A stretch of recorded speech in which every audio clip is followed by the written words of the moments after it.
Bonjour à tous, je vais vous proposer donc de retravailler sur le chapitre concernant les enzymes, et cette fois-ci de façon relaxée, de façon tranquille. Et donc pour cela, vous pouvez commencer par vous installer confortablement. Peut-être que vous avez envie de fermer les yeux ou de fixer un point donné dans votre environnement. Et peut-être que justement en fixant un point, vous allez avoir envie de fermer les yeux. Donc si c'est le cas, vous pouvez fermer les yeux et puis ressentir les appuis de votre corps, les appuis au niveau des pieds, au niveau des jambes, les appuis s'il y en a au niveau de la région du tronc, donc du bassin jusqu'aux épaules, les appuis au niveau de vos bras, donc des mains jusqu'aux épaules en parcourant donc les bras. Ressentez donc tous les appuis, tous les points d'appui de vos bras. Et puis vous prenez conscience également des appuis de votre cou, de votre tête s'il y en a. Et vous sentez que vous commencez à vous poser tranquillement, que la détente s'installe en vous, et cette détente, vous pouvez l'installer davantage au niveau de l'arrière de votre tête qui se relaxe. Vous pouvez installer aussi cette détente au niveau de votre visage, sentir donc votre visage qui se relaxe, sentir que votre front se relaxe tranquillement. Qu'il en est de même pour la région des yeux qui se pose, les tempes jusqu'aux oreilles qui se relaxent, vos joues, votre nez, votre bouche. Vous sentez donc tout le bas de votre visage jusqu'au menton qui se relaxe, et vous sentez finalement que votre visage dans sa totalité est détendu, relaxé, que votre tête est relaxée. Et cette détente progresse vers la région de votre cou qui se relaxe, la nuque, la gorge se pose. Conscience du cou qui est relaxé, détendu, conscience également de la détente de vos épaules. Et puis des épaules, vous allez sentir également la détente qui progresse vers vos bras, détente du premier segment des bras, des coudes, détente des avant-bras, et puis détente tranquillement de vos poignets et de vos mains. Vous sentez la relaxation de la paume des mains, du dessus des mains, la relaxation de chaque doigt, conscience de vos deux mains relaxées, détendues, conscience plus largement de vos deux bras qui sont relaxés et détendus. Et puis vous continuez à installer la détente s'installe dans la région du tronc, conscience de toute la région thoracique qui se relaxe. Conscience également de la relaxation qui arrive au niveau de la ceinture abdominale, le bas du dos, le bas des flancs, la région du ventre qui se relaxe. Et puis votre bassin à son tour se pose tranquillement. Et vous avez conscience que toute la région du tronc est maintenant relaxée, agréablement détendue. Et puis cette détente, vous sentez qu'elle arrive à présent au niveau de vos jambes, conscience de vos cuisses qui se posent, se relaxent, détente des genoux, détente de la région des mollets, vos chevilles se relaxent à leur tour, et puis vos pieds, les talons, le dessous des pieds, le dessus des pieds, et chaque orteil se pose tranquillement, si bien que vous avez conscience de vos deux pieds relaxés, détendus, plus largement conscience de la détente de vos deux jambes, de vos deux bras, de la région du tronc, du cou et de la tête. Vous avez donc conscience de l'ensemble de votre corps relaxé, détendu. Et dans cet état de détente, eh bien, je vais vous proposer de laisser revenir quelques images associées à ce cours sur les enzymes. Peut-être que vous revoyez des images du diaporama, de la carte mentale, des images que vous avez construites sur votre écran mental aussi. Peut-être que vous pouvez déjà vous souvenir de ce qu'est une enzyme, de comment vous voulez être représenté. Une enzyme ou un enzyme, puisqu'on peut utiliser les deux genres. Peut-être que vous revoyez aussi les synonymes, diastase, ferment, zymase. Et puis peut-être que vous vous représentez cette enzyme qui est une protéine qui est constituée par ces acides aminés, ces petites perles qui s'enchaînent les unes aux autres. Vous pouvez revoir donc la séquence d'une enzyme, l'enzyme qui prend sa forme tridimensionnelle et puis le rôle qui lui est associé, un rôle de catalyseur. Vous prenez conscience de ce rôle, du fait que les enzymes peuvent augmenter la vitesse des réactions chimiques sans les changer. Et le fait que les enzymes sont des catalyseurs et plus encore des biocatalyseurs puisque les enzymes sont produites par les êtres vivants. Peut-être que vous pouvez aussi imaginer une réaction chimique. Dans cette réaction chimique, vous pouvez voir des réactifs qui vont pouvoir être transformés en produits. Et puis vous savez que ce passage des réactifs aux produits va nécessiter une certaine dose d'énergie, une énergie d'activation que vous pouvez vous représenter, qui va permettre de passer une barrière invisible, une barrière qu'on appelle barrière d'activation. Peut-être que d'ailleurs, vous vous représentez cette barrière d'activation, peut-être à l'aide de l'image du volcan et de la balle que je vous avais proposée. En tout cas, vous avez conscience du fait que des réactifs ne vont pouvoir devenir des produits que s'ils passent cette barrière grâce à cette énergie. Et vous prenez aussi conscience du fait que le rôle justement d'une enzyme, la façon dont une enzyme accélère les réactions chimiques, eh bien c'est justement en abaissant cette barrière, ce qui va permettre d'utiliser moins d'énergie d'activation. Donc vous vous représentez cette enzyme, son action justement sur ces réactions biochimiques, la façon dont elle va les accélérer en fournissant un micro-environnement qui va être adéquat.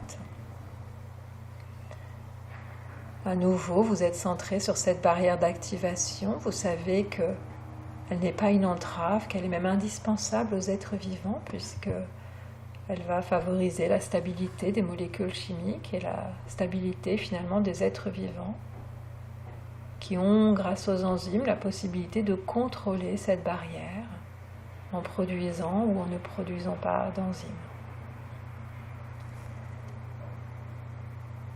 Donc vous prenez conscience de tout ce que vous venez de vous représenter et puis vous pouvez aussi avoir envie peut-être de revenir sur quelque chose de plus pratique avec la méthode hypothético-déductive.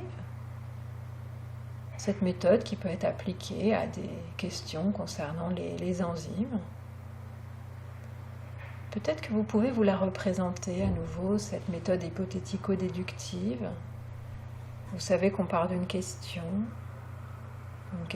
qu'on se pose, à laquelle on tente de répondre, on fait une proposition de réponse qu'on appelle une hypothèse.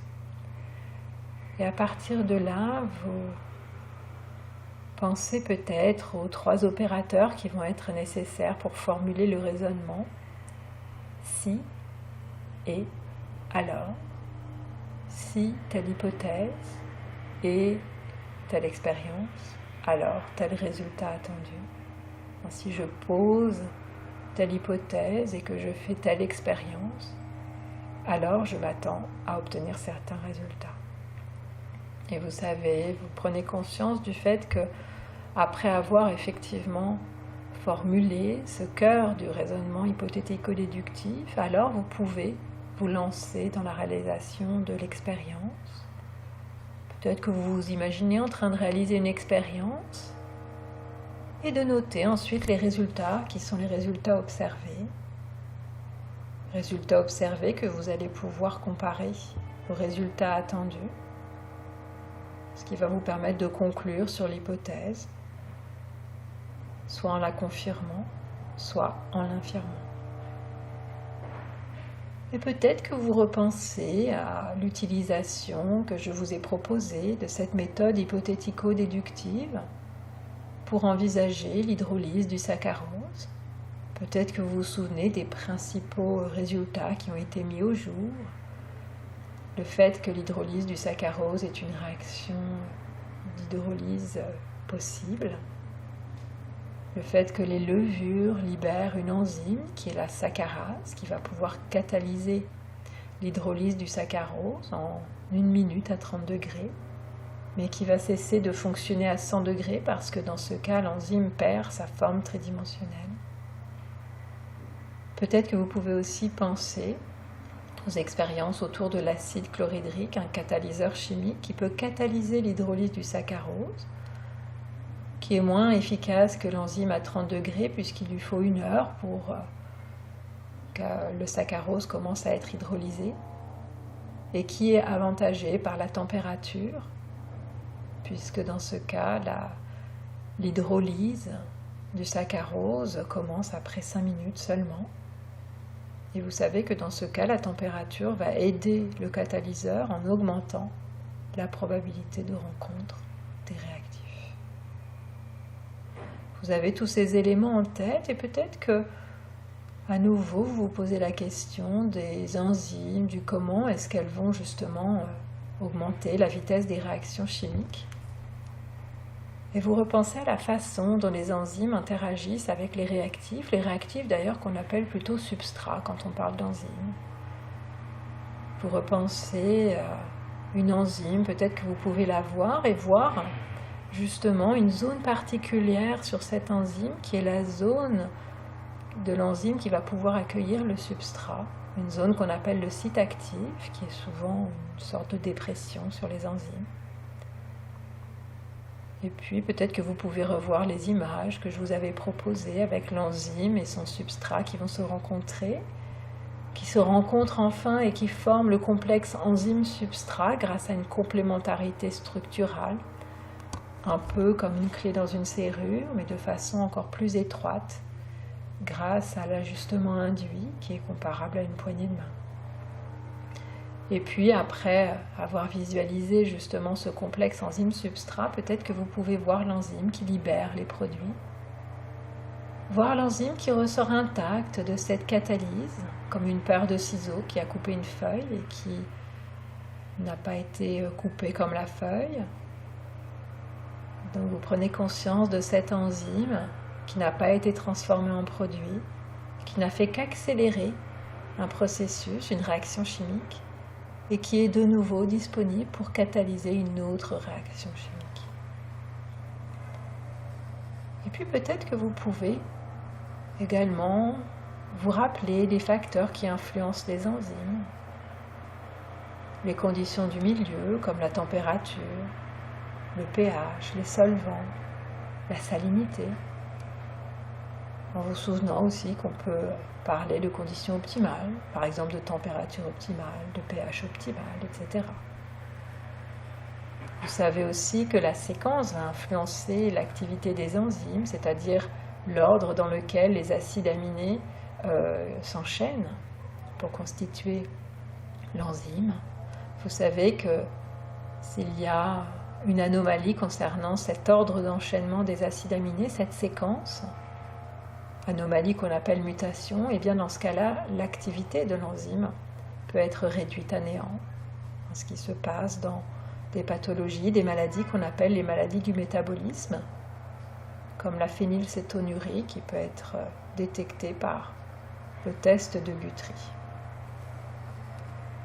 Vous pensez à d'autres facteurs qui peuvent influencer les enzymes, la concentration en substrat, la concentration en enzymes, les molécules qu'on peut qualifier de molécules auxiliaires obligatoires, puisqu'effectivement, ce n'est pas valable pour toutes les enzymes, et pour certaines d'entre elles, eh bien, ces enzymes ne vont pas pouvoir fonctionner seules, elles vont avoir impérativement besoin d'être aidées par une molécule qui n'est pas de nature protéique, qui peut être un cofacteur. On dira cofacteur si la molécule est simple, inorganique. Sinon, on l'appellera coenzyme. Quand on parle de coenzyme, ça veut dire que la molécule est plus complexe et qu'elle a été produite par un être vivant. Donc vous vous représentez les cofacteurs, les coenzymes. Peut-être que vous refaites aussi le lien entre les coenzymes et les vitamines. Les coenzymes étant fabriqués par les êtres vivants, celui qui a besoin d'un coenzyme et ne le fabrique pas va devoir le trouver dans son alimentation. Il va le trouver dans des éléments de l'alimentation qu'on appelle des vitamines.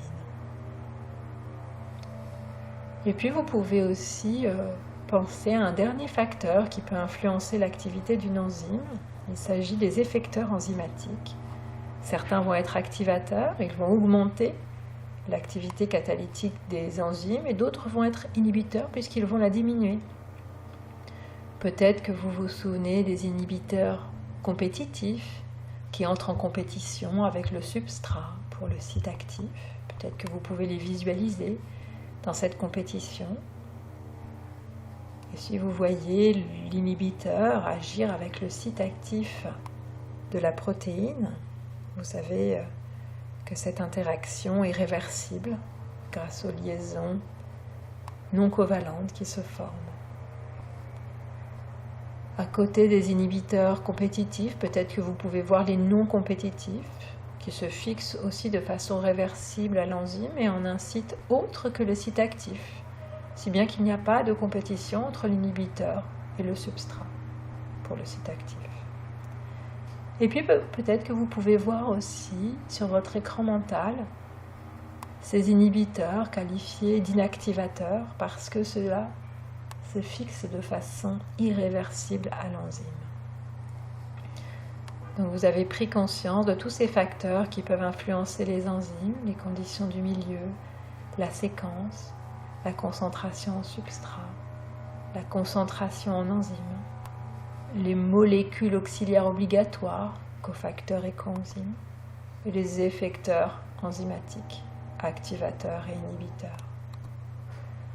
À présent, vous revenez sur les enzymes elles-mêmes et leur spécificité, le fait qu'elles vont être spécifiques d'un substrat. Toutes les enzymes ont une spécificité de substrat, ce qui veut dire qu'une enzyme donnée ne peut agir que sur un substrat donné. Peut-être que vous pouvez repenser à la saccharase, qui ne peut agir que sur le saccharose. Elle ne pourra pas agir sur le maltose, mais une autre enzyme, la maltase, elle, pourra agir sur le maltose. Et à côté de la spécificité de substrat, vous repensez à la spécificité d'action, le fait qu'une enzyme donnée ne va pouvoir catalyser qu'un type de réaction donnée. Et puis peut-être que à cette occasion, vous pouvez repenser au fait que le nom des enzymes se termine par le suffixe ase et à la nomenclature qui se base sur les types justement d'actions menées par les enzymes avec les oxydoréductases, les transférases, les hydrolases, les liases, les isomérases, les ligases ou synthétases et puis les translocases. Et enfin, après cette vue d'ensemble concernant les enzymes, peut-être que vous pouvez revenir au métabolisme, ce métabolisme si important qui caractérise le vivant, qui est contrôlé par les êtres vivants eux-mêmes, qui est contrôlé par les êtres vivants grâce aux enzymes qu'ils produisent ou ne produisent pas, et grâce aux éléments qu'ils peuvent produire et qui vont contrôler, contribuent à contrôler ces enzymes. Donc vous venez de vous faire une représentation complète de ces éléments concernant les enzymes. Vous laissez un petit temps pour que ces éléments s'inscrivent en vous tranquillement. Et puis si vous avez suffisamment laissé s'inscrire en vous tous ces éléments qui concernent les enzymes, vous pouvez revenir aux sensations qui sont les vôtres, ressentir la détente qui est présente dans votre corps. Vous pouvez ressentir à nouveau vos points d'appui. Peut-être que vous pouvez accueillir tous ces éléments positifs que vous ressentez dans votre corps.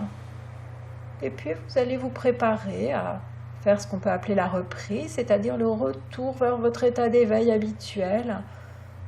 Pour cela, toujours les yeux fermés, vous allez revoir l'environnement dans lequel vous vous trouvez. Vous pouvez revoir tous les éléments de votre environnement et vous sentez que cela vous tire vers votre état d'éveil habituel. Vous allez aussi réentendre tous les bruits qui sont présents dans votre environnement. Le fait de revoir l'environnement dans lequel vous êtes, le fait de réentendre tous les bruits de l'environnement dans lequel vous êtes, vous sentez que cela vous mène vers votre état d'éveil habituel qui revient doucement mais sûrement. Peut-être que vous avez envie de commencer à bouger, remuer les doigts, les orteils, vous étirer, donc vous pouvez vous étirer, remuer autant que vous le souhaitez. Et faire pourquoi pas quelques grandes respirations énergisantes qui vont vous redonner toute votre énergie. Donc vous pouvez faire des respirations bruyantes en inspirant et puis en soufflant, en faisant du bruit si vous le souhaitez pour retrouver toute votre énergie. Vous pouvez continuer à bouger, vous étirer, faire des grandes respirations énergisantes et quand vous sentirez qu'à nouveau votre état d'éveil habituel est présent, vous pourrez réouvrir les yeux et poursuivre vos activités.